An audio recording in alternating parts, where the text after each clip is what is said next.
But before that, late Thursday night, we are here at NBC and the broadcasting community got some sad news when we heard about the sudden passing of our great friend, Dick Enberg. Here's Bob Costas with a remembrance of a legend at the microphone.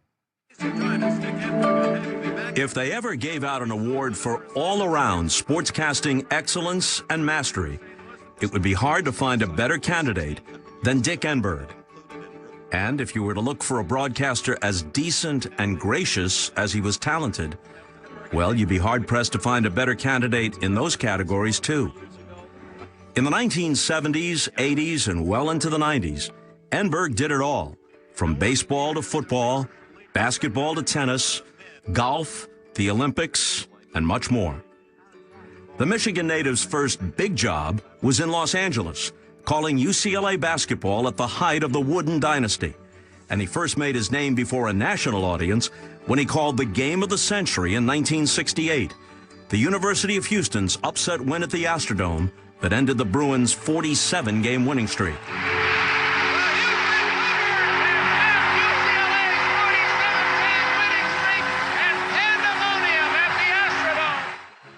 Enberg joined NBC Sports in 1975 and was in the middle of the most famous college basketball booth ever, perched between Al McGuire and Billy Packer, two characters who couldn't have been more different. But with Enberg as the guide, the trio meshed beautifully. Whatever the sport, one of the keys to Enberg's success was his ability to work well with anybody and make anybody better. From his NFL partners Merlin Olsen and Bob Trumpy to his work at Wimbledon with John McEnroe, Chris Evert, and the irrepressible Bud Collins. Dick Enberg was a great broadcaster, not just because he could turn a phrase, but because he also listened. Because when someone else said something funny, Dick was the perfect audience.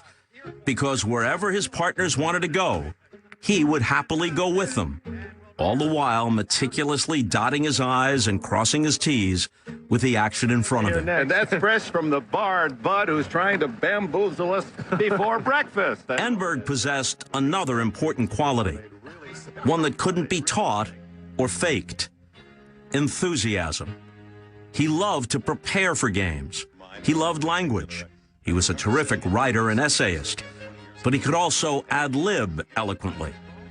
He was an honestly sentimental man. And Myers will touch them all. Who genuinely loved sports.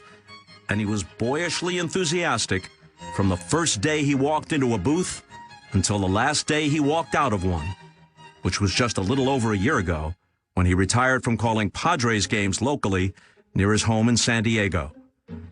Dick's signature call, of course, was, "Oh my." Oh my! It punctuated countless great moments over the years. In the World Series, Super Bowls, Oh my! Rose Bowls, Final Fours, Wimbledon, and Olympic ceremonies. Oh my! But there was another you might not know about. It was one Dick used when he called Angels games in the 1970s.